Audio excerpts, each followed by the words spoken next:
Bonjour les amis, vous êtes impatients d'écouter la fin? Alors c'est parti, rappelez-vous, la petite troupe s'est agrandie, ils sont maintenant 3 à se réfugier chez Valina.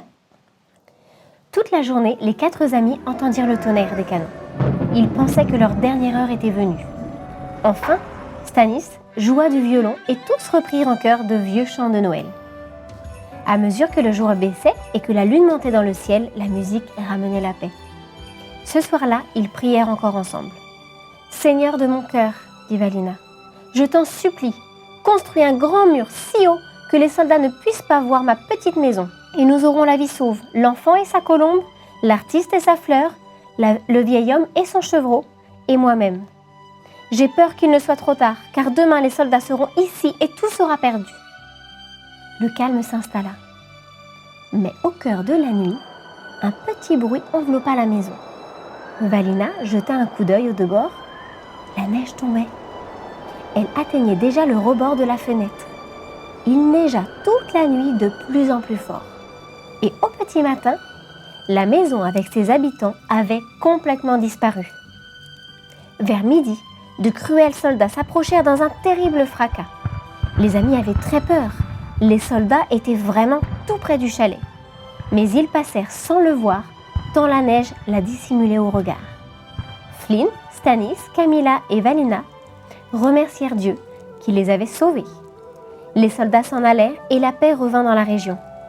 Lorsque la neige eut fondu, les amis sortirent de la maison, la colombe voltigea de branche en branche, le chevreau fit de grands bonds et Flynn planta sa fleur devant la porte de la maisonnette. Ce fut le printemps. La chèvre eut un petit, les graines de la fleur blanche donnèrent de nouvelles plantes, la colombe s'envola et annonça au monde que la paix régnait à nouveau. Et Flynn l'artiste peignit des tableaux qui racontaient avec talent l'histoire du mur de neige dont Dieu avait protégé la maison de Valina.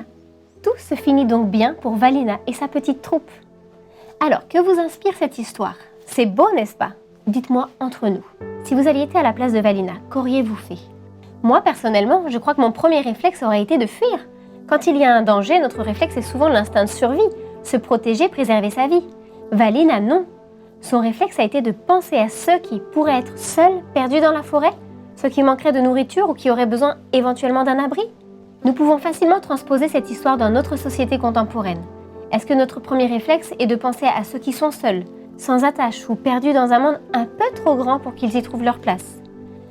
Est-ce que notre réflexe est d'être tourné vers celui qui manque d'un abri, de nourriture, de confort?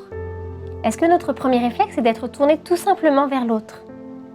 Est-ce que vous connaissez cette belle citation de Albert Schweitzer? Le bonheur est la seule chose qui se double si on le partage. Alors, je ne suis pas très bonne en maths, mais je comprends facilement que cette équation est tout bénef pour celui qui donne comme pour celui qui reçoit.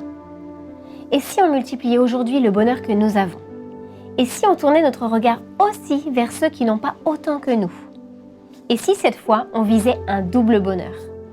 Noël est une période magique pour certains et un cauchemar pour d'autres.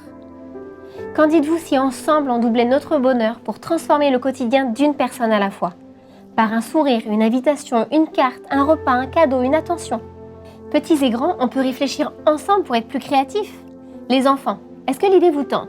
Peut-être que vous pensez déjà à une personne à qui vous pourriez donner un jouet qui ne vous sert plus par exemple.